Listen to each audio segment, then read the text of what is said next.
Hi, welcome. On this video, I'm going to be taking Bella out onto the street to do the walk. Again, Bella's here on a board and train along with Puddles. They're both come along very nicely. And so in the last video, you saw me coming out in my driveway area here. Now I'm going to start to go down the street here a little ways.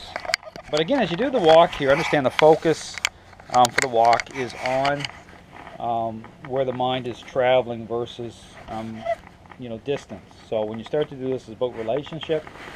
You want to be proactive. Again, recognizing that you're still in process. It's a process that you need to come into agreement with. But again, coming out on the other side of a process, okay, through how this system of training works, it's understanding, again, understanding the whole issue of the perception of the dog changing, coming into agreement with specific interactions, okay, that advocate properly, get even how influence intersects. See me here just nudging a little bit. So again, everything taking the form of a nudge.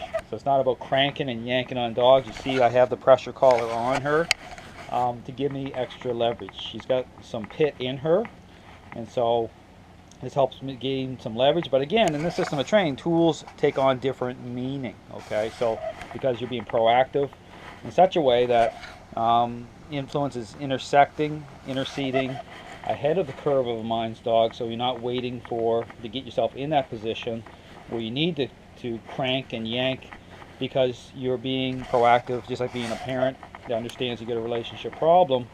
And so a look just isn't a look. Now there's some people walking here right now as I'm talking. I'm going to tap the leash here a little bit. You see me tapping. I have it at a bit of an angle. Just nudging here a little bit. I'm going to keep nudging. Okay. See people walking here. Just going to nudge. And then nudge here too. Vehicles going by. So same thing here. I'm advocating. Even as I'm talking, I'm advocating. It's like peripheral. Okay. I'm still tapping the leash, nudging. And I'm going to start to move here in a minute, start to advance down the street. But again, it's all about, again, understanding about how to, how to engage. And so here, as the dog, again, as they begin, the perceptions change, they become, as the transition happens, they start to relax more and more. But first, again, understand this is why dogs want to get in front. They want to lead, they want to take control. And this is where, again, you want to keep the dog right beside you, right at your side, whatever side that is, where you're. Always pick your strong side, and you can alternate too. If, say, spouse has a different side, family member has a different side, don't accommodate the dog. Okay, bring the dog to the side that you choose where it's your strong side. So here I'm going to start to walk with her. Again, I have my GoPro on my neck, so it's going to be a little shaky, but I'm going to be explaining, talking through it. Hopefully you'll be able to see a little of this. Again, she's moving forward. I'm going to put her into a sit right away. Same thing here, you see in a sit position beside me. Want to start off the walk. When you're starting, just take your time, advocate. Again, my thought process isn't on distance at all here, okay? This isn't what it's about. This is about working mind and body. So this is what's going to help release stress from her. So you're taking stress off your dog. So here, same thing, I move forward. Even as I'm moving, I'm tapping the leash just a little bit as needed. Vehicle's about to go by here. The vehicle starts to go by. Tap the leash. I'm going to tap the leash. I'm bringing her at an angle. I'm assessing how much you want it to invest. So I'm lining this walk up because her owner wants to be able to run with her, jog with her at his side. In order for that to happen the right way, got to make sure she's a follower to him, and so that this aligns properly. So again, this is how this is set up. Starting to move here. We're walking. See, I'm one-handing this with her right now. I'm just kind of nudging just a little bit at times. The car's about to go by. The car is about to go by. I just tap a little bit. Some friendly neighbors here. Just tapping a little bit. There we go. Same thing. Coming. Put her back into a sit. Little push-pull.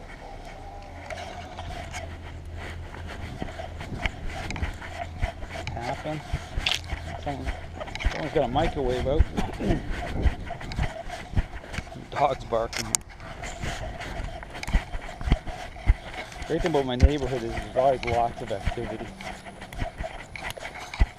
Again, not letting her invest, not letting her check things out. We went to the bathroom before we started. So this is about a relationship changing interaction. Okay, this is about her coming into agreement with me, interacting with her on the walk. So she's not going to invest. So I'm just interceding that way as I walk here. I'm just tapping as needed. That's the thing about, you know, being proactive in that. So it's just like being dialed in. I always mention this in my videos about being dialed in properly. That makes all the difference in the world. Okay, to keeping the level of challenge way down, the dog being more agreeable.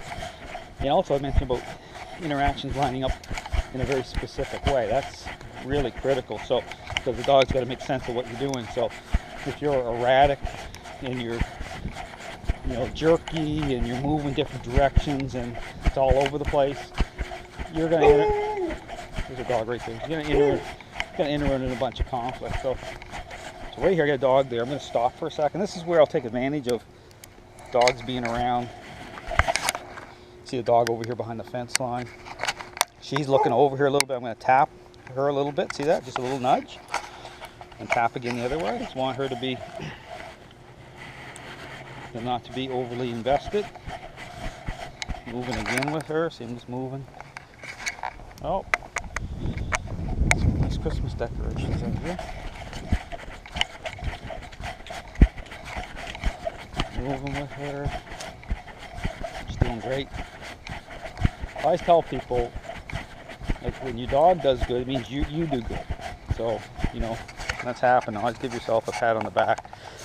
We can try to move the camera down here so that kind of see where she's at. She's right at my side, tapping, one hand tapping a little bit as needed. She's going at a really nice pace. She's pacing me really well. We're going to go down around the corner here. It's exactly 1 mile. I've tracked this before, even when I jog more on the treadmill now, but when I was jogging outside, it's exactly 1 mile around my neighborhood loops right around. So same thing here. If you're wanting to jog with a dog, you just pick up your pace. You start to increase your pace here. I'm not going to do that in this video. This is just about getting her to pace me at a walk.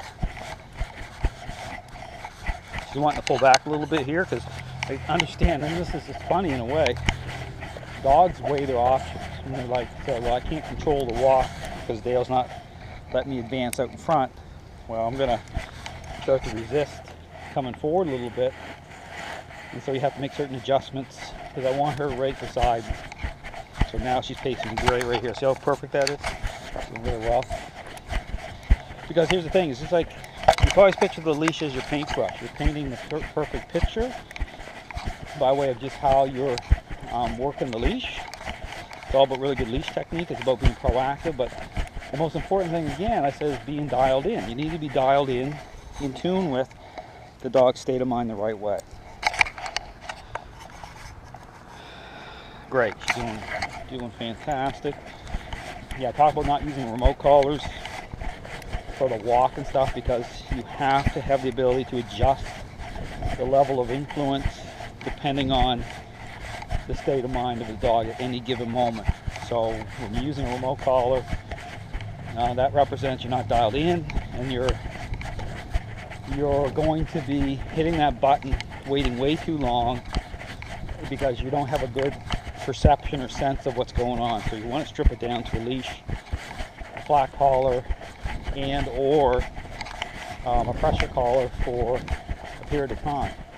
And like I said, the pressure collar will go away, but when you're dealing with a dog that's bigger, a dog that's pushing really hard, you need leverage. Okay, you have to gain advantage. So because the worst thing in the world is you don't want to get pulled down on the walk.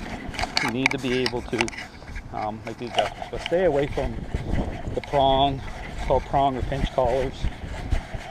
Those tools the dog will respond for those because of what the tool represents, but then it's the same thing. it's the tool. Okay, you want to be able to be the one that is, you know, is creating change by way of influence the right way through how you're able to nudge. Those tools don't allow that way. So, you know, the tool controls it. And then what happens is the dog starts to make a connection between the tool and notice it and be starting to frame it up so that's saying, well, this person isn't really in control that way. It's that tool, and then you can never seem to get that tool off the dog. It becomes a crutch. So here, so tools come online and then they fade away. The idea is they're a means to an end, they're not an end unto themselves, an extension of you. So you want to get it stripped down as far as possible to a level where you can move beyond tools that way, because once you're fading at a high level, then you're good to go. You don't have to use tools that way. Same thing, putting her into a sit, a little push pull. I'm going to put her into a down position here. I'm going to push on her back.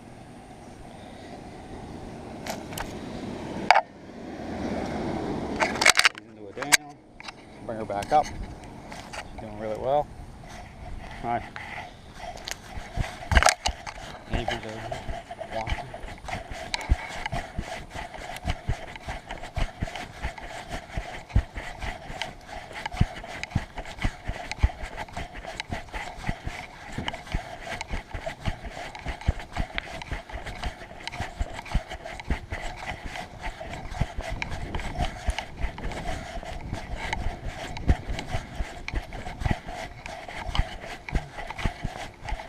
She's doing really good. Watched by my neighbor. She didn't even turn her head. You can pay him in mind. Again, she's going at a really nice pace. Cross here again.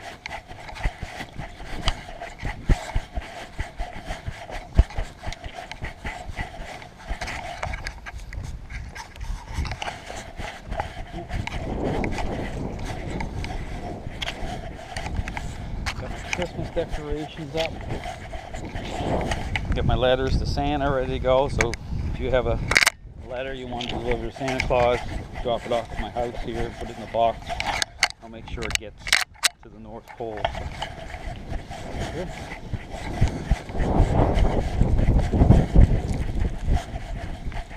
we're up into the shade. Great thing about Florida is right now it's perfect weather for being able to take your dog out. Cooler. So again, she's doing really well.